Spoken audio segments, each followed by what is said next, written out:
संयम आणि धीर यशाचा मूलमंत्र. जीवनात मोठमोठ्या संधी येतात, पण त्या नेहमीच लगेच यश देतात असं नाही. बऱ्याच वेळा वाट पाहावी लागते. कठीण प्रसंग सहन करावे लागतात. अशा वेळी संयम आणि धीर हीच खरी संपत्ती ठरते. एखाद्या फळझाडाला लागणारा वेळ बघा. लहानसं रोप मोठ्या झाडात रूपांतरित होईपर्यंत त्याला ऊन, वारा, पाऊस, थंडी सहन करावी लागते. त्याला वेळ द्यावा लागतो, मेहनत घ्यावी लागते.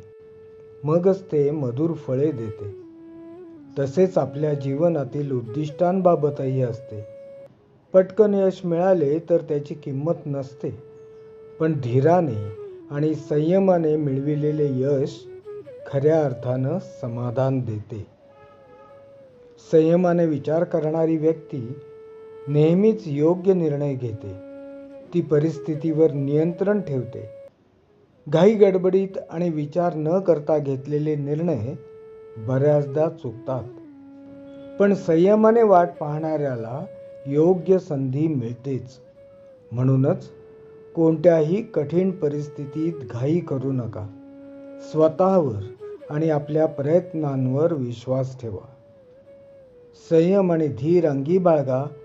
यश तुमच्या पायाशी नक्कीच येईल. आपला दिवस आणि रात्र चिंतनशील आणि प्रेरणादायी जावो. श्रीराम.